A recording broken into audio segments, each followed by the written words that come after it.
Right, so let's look at the game by Brad. And in this one, you were playing fairly decent. There was a one mistake in the opening that led your opponent to have a good chance.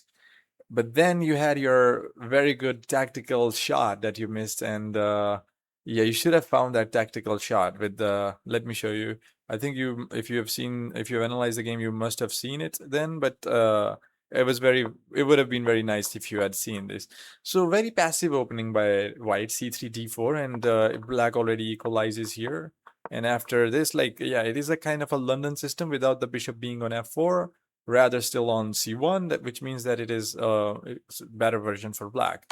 And you played it well here, again, gaining some lead in development as well. c5, knight e5, takes, and knight c6. And after this exchange of knights, bishop comes back to b5.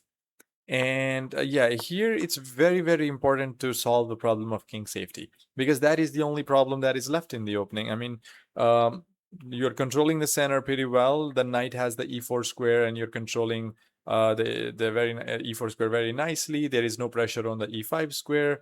And I mean, if there was a knight that was jumping to e5 in this situation, for example, opponent had three free moves, it would have been a problem.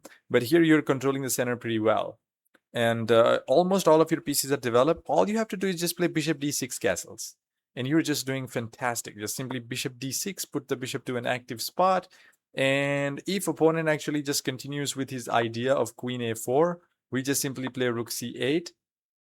And then after, for example, castles, we solve all our opening problems, connecting the rooks. All pieces are developed. Opponent still has pieces to develop, and then we can continue playing chess.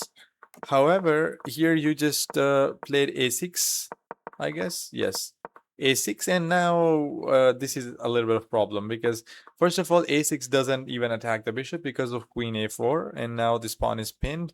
So we just basically wasted a turn. It did not do anything at all. It wasted a turn, and after rook c8, we lost the pawn on a6, and after bishop e7, knight a3, castles, queen back to a4. The position is still okay for black because of the reason that we have solved our opening problems. Our rooks are connected, all the pieces are developed. An opponent is lagging a little bit behind in development, with castles still to be played, bishop g5, and connecting the rooks or centralizing them at least. So we are a pawn down, but having the lead in development gives us a little bit of compensation, if not all. So queen c7, you played to unpin the queen, which is fine. And after castles, knight e4 is a miss. The good move in this position was rook to a8 and attack the queen and just make that queen evacuate. If queen b3 is played, you have knight a5, and then you can maybe put the knight to the c4 square. For example, if queen continues to go back to c2, you can first eliminate this knight takes, and then put the knight to c4, and this is an outpost. A3 pawn will be terminally weak, and if bishop takes, you just take with the queen and then play against the weak c3 pawn is your plan. So yeah, we should have gone into this line at the very least. And if opponent plays, for example, queen d1 straight away, like, okay, let's say here after rook a8, if queen a1 is played, queen d1 is played straight away, then we again eliminate that, and we just play knight a5 and c4. I mean, it's a similar idea. So this is the nice move in the position. However, knight e4 is a good move, but we are a pawn down, and we need to be finding these precise lines to win the pawn back, or at least create some weaknesses in opponent's camp. So rook a8 should have been pawn. If you were like equal in pawn, for example, you still had a pawn on a7, then knight e4 was the best move. So opponent just dropped the bishop back here, and queen d8. Okay, I don't know what is the purpose of queen d8. Maybe it is to yeah, like queen d8, I don't understand the point. Um, Again, I would make an argument for rook a8. Bishop d6 is computer's top choice, but rook a8 makes a lot of sense, hitting the queen. So queen d8, and after f3, knight comes back to f6. Queen goes to c2, which is a big, big blunder by your opponent. And every time you see that the queen and rook are in the same file, there has to be some tactic existing in maybe 80% of the cases. So here, all you had to do was just take on d4, and this pawn is pinned because the rook is hitting the queen.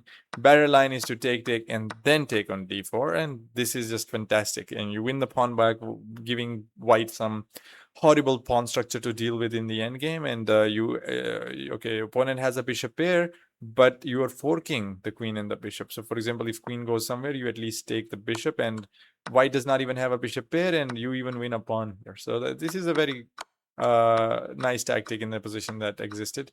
And usually we set up these tactics by getting the rook and the queen in the same file. Here your opponent voluntarily walked into one, so you should have actually, sensed it. There's a situation here. How to not miss these tactics? I've been working a little bit with my other students, and I found something very, very nice here.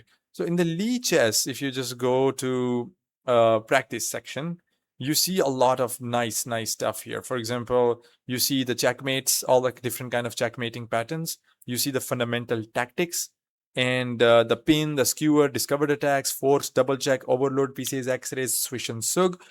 Advanced tactics like zugzwang, interference, Greek gift, deflection, attraction, under promotion, counter check, desperado, undermining, and clearance. And pawn end games and rook end games, and a lot of these pattern recognition is very, very important. And what I recommend is just to go through this entire exercise of Lee chess practice once a week. If you go once a week through all of these, you cover every single part of your game, you are guaranteed not to miss these tactics in your games. And before a tournament, I just recommend going through all of these. So my other students are like regular tournament players, so I recommended this to them. But if you're not even a tournament player, you can just maybe do all this or go through all these exercises on Sunday, and then you will see that Monday, Tuesday, Wednesday, Thursday, Friday, you're just playing excellent chess. So if you just do this every Sunday, I guarantee that you will be doing great. So yeah, here this it hurts to see that this tactic was missed, but bishop d6 is played, knight b5, bishop back to b8, a4, and okay, now that the game is still fine, not bad. And after this, you recovered the pawn and even got up a pawn. So at least you should have drawn from this situation. I mean, you should have won, but at least you should have drawn. But yeah, here you had 3 minutes 17 seconds.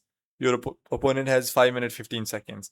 If I'm playing like this, what I would just do is try to catch my opponent on the clock, like make some quick moves. Now I would be worried that I might get flagged. So it is 10 plus 0. If you had like even 2 seconds increment, you can play for a win.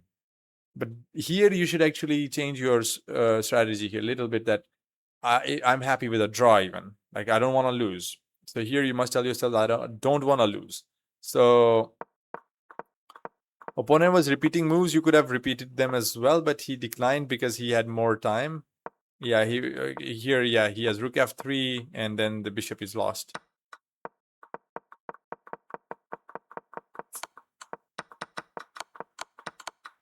Yeah, okay. Again, you were down on time, and these kind of blunders happen like this. What I believe is that you shouldn't have put the bishop on f6. Yeah, when your opponent attacked the bishop, you should have dropped it back to g7. And this is a much, much safer construction. Bishop fianchettoed nicely, pawn on f7 defended by a couple of pieces, can be further defended with the rook, and queen draws back, and you build a little fortress that is very hard to break for your opponent. And if he tries to push too much, then he's going to literally risk his position, and you're up a pawn, and you should be winning. So a little bit of strategical flaw that here you played king g7 instead, and kept a target for your opponent, which you shouldn't have kept. Instead, bishop g7 would have solved all your problems, I believe. So yeah, some nice points to discuss maybe in our next session. And yeah, see you then.